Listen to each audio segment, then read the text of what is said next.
हम आगे डिस्कस कर रहे हैं लैग्रेंज मीन वैल्यू थ्योरम। इससे पहले हमने रोल्स थ्योरम डिस्कस की थी। अब है next topic Lagrange mean value theorem. क्या है देखो, Lagrange mean value theorem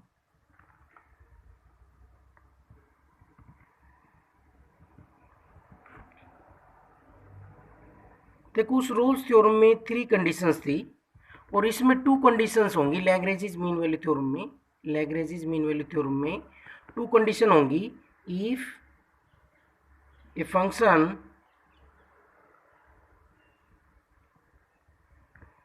fx is defined in a closed interval ab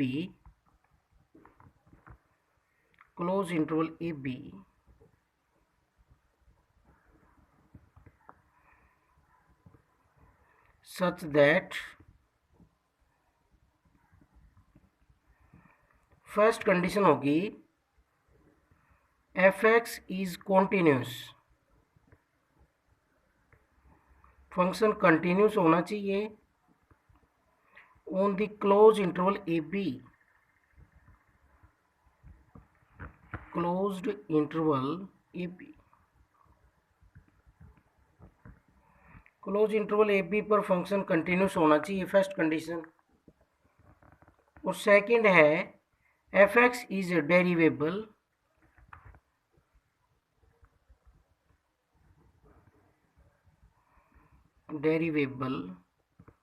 on open interval A B, open interval A B पर एफ एक्स का derivative exist करना चाहिए, derivative पाया जाना चाहिए। तब हम कहेंगे लैग्रेंज वैल्यू थ्योरम अप्लीकेबल है। वहाँ पर रोल्स थ्योरम में 3 कंडीशंस थी, यहाँ पर ओनली 2 कंडीशन। कंटिन्यूस होना चाहिए फंक्शन और डेरिवेटिव एग्जिस्ट करना चाहिए, या फिर ये बोल सकते हैं डेरिवेबल है, डेरिवेटिव एग्जिस्ट उसका करता है। तब हम कहेंगे देन देयर एग्जिस्ट, तब एक पाया जाएगा there exist at least one point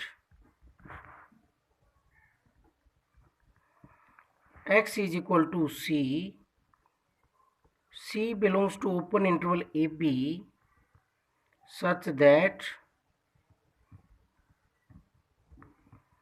f dash C is equal to FB minus FA upon B minus A। Rolle's theorem में क्या होता था, तीसरी कंडीशन और होती थी, FA is equal to FB। तब हम कहते थे कि उसका डेरिवेटिव एक पॉइंट ऐसा जरूर मिलेगा जहां पर उस फंक्शन का डेरिवेटिव 0 हो सी पर। लेकिन यहां पर डेरिवेटिव किसके इक्वल होगा, फंक्शन की वैल्यू जो एंड पॉइंट्स पर है उसका डिफरेंस अपॉन एंड पॉइंट्स का डिफरेंस, उसके इक्वल क्या आएगा, डेरिवेटिव। एक पॉइंट कम से कम ऐसा जरूर मिलेगा उस ओपन इंटरवल ए बी में जहां पर डेरिवेटिव निकालेंगे, वो डेरिवेटिव किसके इक्वल होगा, एंड पॉइंट्स पर फंक्शन की वैल्यू का डिफरेंस अपॉन एंड पॉइंट का डिफरेंस। ये तो लैग्रेंज मीन वैल्यू थ्योरम जब अप्लीकेबल होगी जब फंक्शन कंटिन्यूस भी हो, उसका डेरिवेटिव भी एग्जिस्ट करता हो, तब कम से कम एक ऐसा पॉइंट जरूर मिलेगा x is equal to C जहां पर डेरिवेटिव किसके इक्वल होगा, एंड पॉइंट पर जो फंक्शन की वैल्यू है उसके डिफरेंस को किससे डिवाइड करें, एंड पॉइंट के डिफरेंस से, उसके इक्वल होगा। अब इससे आगे है ज्योमेट्रिकली इंटरप्रिटेशन। ज्योमेट्रिकली इंटरप्रिटेशन क्या है इसका, ज्योमेट्रिकली क्या रिप्रेजेंट करता है ये, of Lagrange mean value theorem.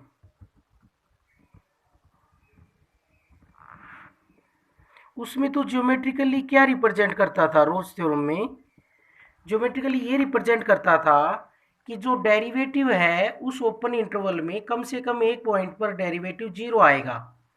और डेरिवेटिव क्या रिप्रेजेंट करता है, कोई भी फंक्शन उसका ग्राफ बनेगा, उसके किसी भी पॉइंट पर हम डेरिवेटिव निकालेंगे तो क्या रिप्रेजेंट करेगा, उस पॉइंट पर जो टेंजेंट खींचेंगे उसके स्लोप को रिप्रेजेंट करता है, उसके स्लोप को रिप्रेजेंट करता है। तो यहाँ पर कोई भी कर्व हमारे पास होगा, कोई ग्राफ बनेगा फंक्शन का एफ एक्स का, ए पॉइंट मान लेते ये है और ये बी पॉइंट है। यहाँ पर एक्स की वैल्यू क्या है ए, और यहाँ पर एक्स की वैल्यू क्या है बी, और ये वैल्यू क्या होगी एफ ए हाइट इसकी, और ये वैल्यू होगी एफ बी हाइट। इस पॉइंट के कोऑर्डिनेट हो गए बी एफ बी, और इस पॉइंट के कोऑर्डिनेट हो गए ए एफ ए। इसको मैं ए मान लेता हूँ, इसको बी। अगर इन दोनों पॉइंट्स को हम ज्वाइन करें तो इस तरह से बनता है। अब देखो, एक पॉइंट सी ऐसा पाया गया जहां पर डेरिवेटिव किसके इक्वल है, F B minus F A upon B minus A. तो हम देखते हैं F B minus F A क्या है upon B minus A. Slope of F B क्या होगा, ये हमने 11th क्लास में पढ़ा है। स्लोप ऑफ एफ बी क्या होगा, किसी भी लाइन का स्लोप का क्या फॉर्मूला पढ़ा है हमने, y2 minus y1 upon x2 minus x1, ये पढ़ा है हमने। उसके y कोऑर्डिनेट्स का डिफरेंस अपॉन x कोऑर्डिनेट का डिफरेंस। तो यहाँ पर स्लोप ऑफ एफ बी क्या होगा, F B minus F A, किसी लाइन का स्लोप क्या होगा, उसके y कोऑर्डिनेट्स का डिफरेंस और अपॉन बी माइनस सी। तो स्लोप ऑफ एफ बी है, इस लाइन का जो स्लोप है वो किसके इक्वल है, एफ डैश सी के। स्लोप ऑफ ए बी किसके इक्वल है, एफ डैश सी के। और एफ डैश सी क्या चीज है, हमने बताया था किसी भी पॉइंट पर ये सी पॉइंट होगा इसके according, X is equal to C, जहां पर एफ डैश सी क्या चीज है, derivative eight point C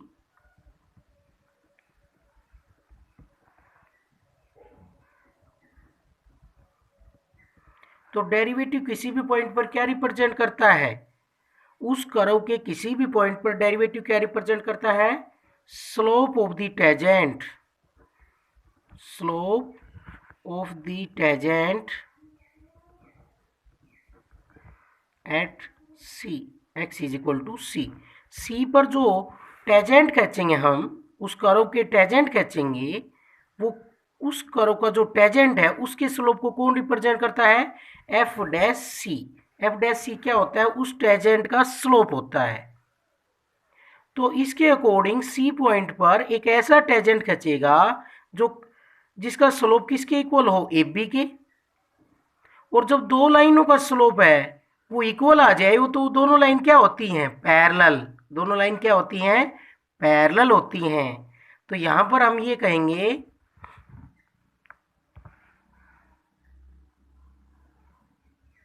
if there exist a point, एक पॉइंट पाया जाएगा उस पर ऑन द कर्व, इस कर्व पर एक ऐसा पॉइंट पाया जाएगा such that,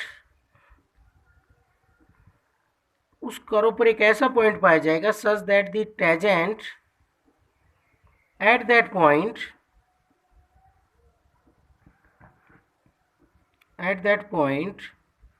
is parallel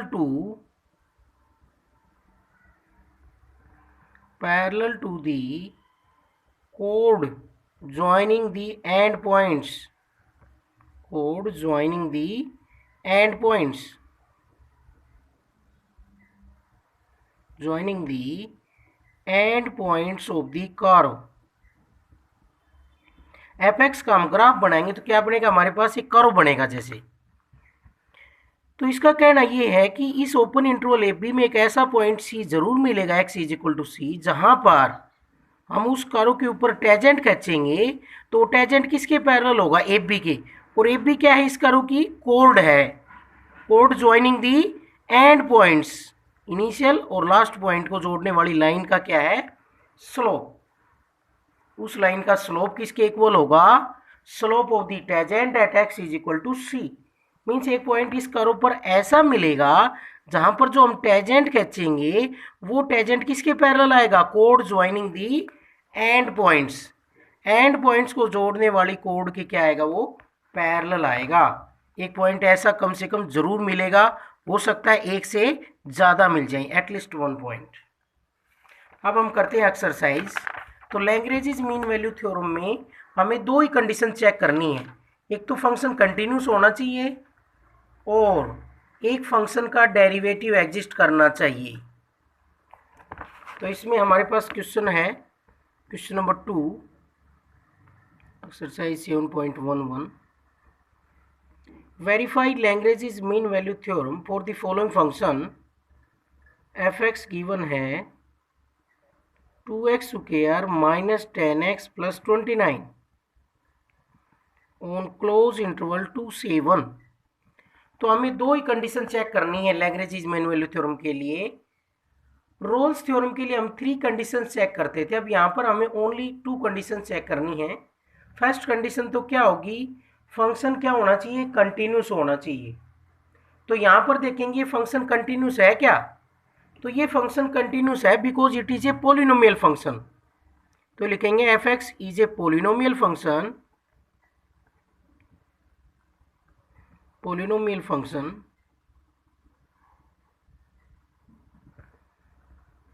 so f x is continuous.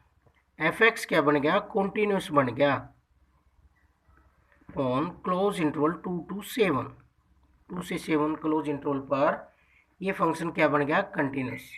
क्योंकि एवरी पोलिनोमियल फंक्शन क्या होता है, कंटिन्यूस होता है, ये हमने रिजल्ट पढ़ा है। नेक्स्ट हम इसका डेरिवेटिव देखेंगे। डेरिवेटिव करेंगे तो फाइनाइट वैल्यू आनी चाहिए और रियल आनी चाहिए और यूनिक डेफिनेट वैल्यू होनी चाहिए, तब हम कहेंगे कि फंक्शन का डेरिवेटिव एग्जिस्ट करता है। तो इसका हम डेरिवेटिव फाइंड आउट करेंगे। एफ डैश एक्स क्या होगा, पावर आगे आ जाएगी 4x, एक पावर कम हो जाएगी और 10x का क्या होगा 10 और 29 का 0। तो यहाँ से लिखेंगे एफ डैश एक्स एग्जिस्ट, इसकी वैल्यू पाई जा रही है ऑन ओपन इंटरवल 2 to 7। तो अब आगे लिखेंगे hence all the conditions of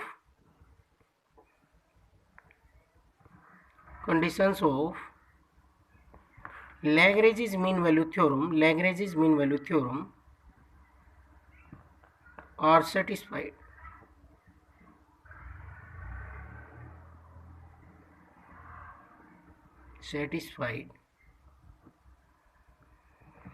So there exist at least one point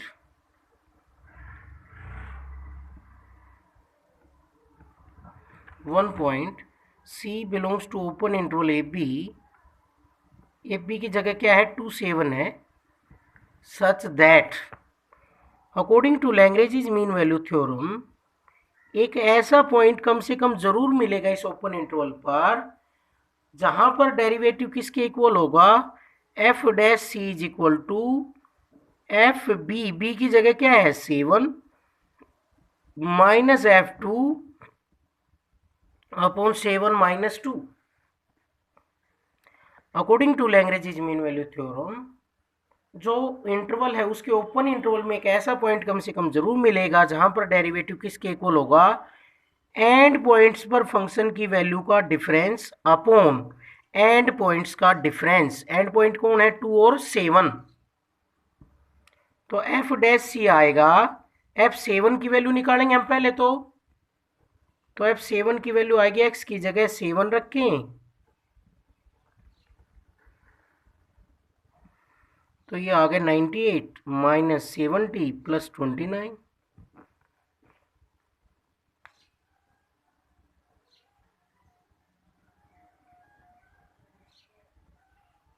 ये सब्ट्रैक्ट करेंगे क्या आ जाएगा 57। तो ये तो आ गया F7 तो 57। अब हम निकालेंगे F2 तो x की जगह 2 रखेंगे तो F2 आ जाएगा 8 माइनस 20 प्लस 29, 37 माइनस 20 कितना आ गया 17 अपॉन 7 माइनस 2 क्या आ गया 5। 17 आया है, सॉरी।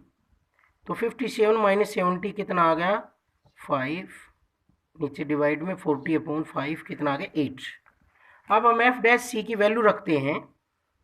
एफ डैश सी की वैल्यू है हमारे पास 4c माइनस 10, और एफ डैश सी की वैल्यू इसके अकॉर्डिंग 8 आई है। यहाँ से x की जगह c रखा तो 4c माइनस 10 आ गई। तो 4c minus 10 is equal to 8, 4c is equal to 8 plus 10, 4c is equal to 18, तो c इज इक्वल टू आ गया 18/4।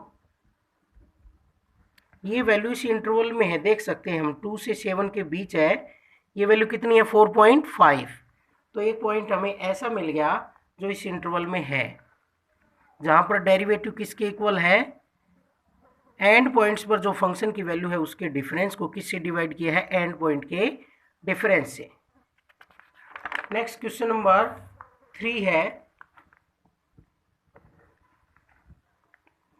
Discuss the applicability of Lagrange mean value theorem. यहाँ पर ये दिया हुआ है F x is equal to modulus x plus 2 on close interval -3 to 4। इस पर हमें लैग्रेंज मीन वैल्यू थ्योरम की एप्लीकेबिलिटी चेक करनी है। क्या Lagrange mean value theorem applicable है इस पर? तो इसके लिए देखेंगे हम मॉडुलस हटा सकते हैं। मॉडुलस की क्या डेफिनेशन पढ़ी थी हमने, मॉडुलस की वैल्यू एज इट इज रहेगी अगर वो उसके अंदर वाली वैल्यू क्या है पॉजिटिव है। तो अगर उसके अंदर नेगेटिव है तो क्या लग जाएगा, उसके बाहर नेगेटिव लग जाएगा। मॉडुलस के अंदर अगर नेगेटिव क्वांटिटी बनती है तो उसके बाहर माइनस लग जाएगा। तो यहाँ से आ गया x is greater than equal to -2, और यहाँ से आ गया x इज लेस देन -2। तो -2 से बड़ों के लिए तो ये वैल्यू हो गई, और -2 से छोटों के लिए ये वैल्यू होगी। इस फंक्शन की दो वैल्यू आ गई। मीन्स इसको हम ऐसा लिखेंगे f x is equal to modulus, जब भी कभी हटाते हैं तो मॉडुलस की वैल्यू एज इट इज कब आती है, जब उसके अंदर कैसी वैल्यू हो, पॉजिटिव हो। और पॉजिटिव का मीनिंग 0 है 0 से ग्रेटर, और नेगेटिव हो। अगर मॉडुलस के अंदर नेगेटिव क्वांटिटी है तो मॉडुलस की वैल्यू तो ऑलवेज पॉजिटिव होती है, उसके बाहर क्या लगाना पड़ता है, माइनस। तो एफ एक्स की हमारे पास दो वैल्यू आई हैं, x+2 और -x+2। ये तो जब आई if x is greater than equal to -2, और ये जब आई x इज लेस देन -2। ये -2 से बड़ों के लिए हो गया और ये -2 से छोटों के लिए हो गया। तो अब हम इसमें कंटिन्यूटी चेक करेंगे सबसे पहले कि ये फंक्शन कंटिन्यूस है या नहीं। तो देखो कंटिन्यूस हम कैसे चेक करते हैं, इस इंटरवल पर चेक करना है हमें। तो ये फंक्शन -2 से बड़ों के लिए कंटिन्यूस हो गया when x is greater to -2 f x is equal to x+2 which is a polynomial function, इसलिए so f x is continuous. बड़ों के लिए कैसा फंक्शन है, -2 से सभी बड़े नंबरों के लिए सेम वैल्यू है फंक्शन की सभी पॉइंट्स पर, और कैसा फंक्शन है, पोलिनोमियल, सो कंटिन्यूस। -2 से छोटों के लिए भी फंक्शन क्या है, कॉन्टिन्यूस है, क्योंकि पोलिनोमियल फंक्शन है। तो ये कहेंगे एफ इज कॉन्टिन्यूस। अब हमें कहाँ चेक करना पड़ेगा, ब्रेकिंग पॉइंट -2 है, यहाँ चेक करना पड़ेगा at x is equal to -2। क्या क्या चेक करेंगे, left hand limit, right hand limit, और फंक्शन की वैल्यू एट दैट पॉइंट। तो फंक्शन की वैल्यू एट दैट पॉइंट तो ये आ गई -2 के इक्वल है, तो वैल्यू आ गई -2 + 2 क्या आ गई 0। अब हम निकालेंगे लेफ्ट हैंड लिमिट, क्या आएगी, लिमिट x टेंड्स टू -2 -2 से कम के लिए फंक्शन की वैल्यू क्या है, -x+2। तो हम पुट करेंगे x is equal to -2 -h, तो लिमिट बन जाएगी h टेंड्स टू 0 2 से 2 कैंसिल और h की जगह 0 रखेंगे तो 0 आ जाएगा। इसी तरीके से हम राइट हैंड लिमिट निकालेंगे। Limit x tends to -2 plus, क्योंकि हम -2 पर चेक कर रहे हैं, -2 से ज़्यादा के लिए क्या वैल्यू है फंक्शन की, x + 2। तो हम पुट करेंगे x is equal to -2 + h, नई लिमिट आ जाएगी h टेंड्स टू 0, 2 से 2 कैंसिल और limit h tends to 0, h क्या वैल्यू आ गई 0। वैसे भी हम लिख सकते थे every modulus function is continuous, ये कंटिन्यूस होता वैसे भी, हमने पहले भी चेक कर रखे, फिर भी अगर चेक करना चाहें तो ब्रेकिंग पॉइंट पर हम चेक कर सकते हैं। नेक्स्ट कंडीशन, पहली कंडीशन तो सेटिस्फाई होगी, ये फंक्शन सभी जगह क्या है, कंटिन्यूस है इस इंटरवल पर, f(x) is continuous on close interval -3 to 4।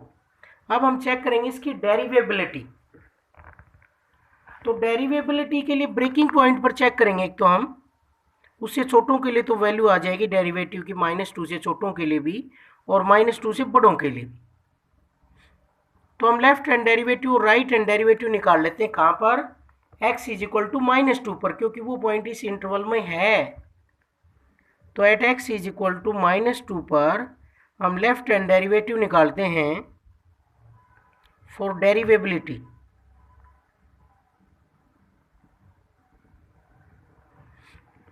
-2 पर ब्रेकिंग पॉइंट है, तो limit x tends to -2 minus f(x) minus f -2 upon x minus -2। तो इसमें हम वैल्यू रखेंगे limit x tends to -2 minus -2 से कम के लिए क्या वैल्यू है फंक्शन की, -x + 2, और -2 पर फंक्शन की क्या वैल्यू है, 0 है, तो 0 रख देंगे अपॉन x + 2। तो यहाँ से वैल्यू आ गई x + 2 से x + 2 कैंसिल, क्या वैल्यू आ गई -1, और -1 कॉन्स्टेंट है, लिमिट का कोई फर्क नहीं पड़ेगा, तो लेफ्ट हैंड डेरिवेटिव आ गया -1। अब हम निकालेंगे right hand derivative, limit x tends to -2 plus f(x) minus f -2 x minus -2। तो यहाँ से आ जाएगा f(x) की वैल्यू क्या है, -2 से ज़्यादा के लिए x + 2 है और f -2 की वैल्यू 0 है अपॉन x + 2। तो इसे कैंसिल करेंगे तो क्या आ जाएगा 1, और 1 कॉन्स्टेंट है, कॉन्स्टेंट की लिमिट क्या रहती है, एज इट इज। तो यहाँ पर लेफ्ट हैंड डेरिवेटिव -1 आया और राइट हैंड डेरिवेटिव 1 आ गया, तो हम कहेंगे left hand derivative is not equal to right hand derivative at x is equal to -2। तो f(x) is not derivable at x is equal to -2। तो हम कहेंगे Lagrange mean value theorem is not applicable, इसमें not applicable होगी Lagrange mean value theorem. तो Lagrange mean value theorem के लिए हमें किसी भी क्वेश्चन में दो चीज़ें करनी है। कोई भी फंक्शन गिवन है, उस फंक्शन को सबसे पहले हम कंटिन्यूस शो करेंगे।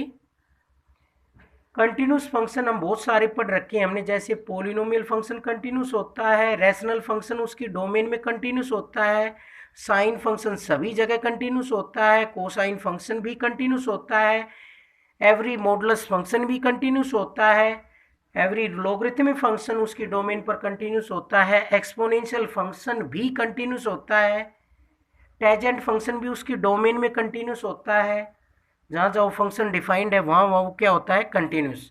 तो फर्स्ट कंडीशन तो हम कंटिन्यूस चेक करेंगे, कोई भी फंक्शन है उसको, अगर वो फंक्शन कंटिन्यूस है तो हम सेकंड कंडीशन पर चलेंगे। सेकंड कंडीशन क्या है, डेरिवेटिव एग्जिस्ट करना चाहिए, डेरिवेटिव की वैल्यू फाइनाइट और रियल आनी चाहिए। एग्जिस्ट का मीनिंग ये है उस ओपन इंटरवल के ईच पॉइंट पर अगर ये दो कंडीशन सेटिस्फाई हैं तो लैग्रेंज मीन वैल्यू थ्योरम क्या हो जाएगी, अप्लीकेबल हो जाएगी। और लैग्रेंज मीन वैल्यू थ्योरम क्या कहती है कि एक पॉइंट कम से कम उस ओपन इंटरवल में ऐसा मिलेगा जहां पर हम डेरिवेटिव निकाले एफ डैश सी, वो किसके इक्वल आएगा, F B minus F A upon B minus A. वो सी पॉइंट हम क्वेश्चंस में फाइंड आउट करेंगे कि कौन सा पॉइंट है वो सी। अगर लैग्रेंज मीन वैल्यू थ्योरम होगी तो ऐसा सी पॉइंट जरूर एग्जिस्ट करेगा, कम से कम एक पॉइंट। तो इस तरह से हम फाइंड आउट करेंगे इन क्वेश्चंस में, एक्सरसाइज 7.11।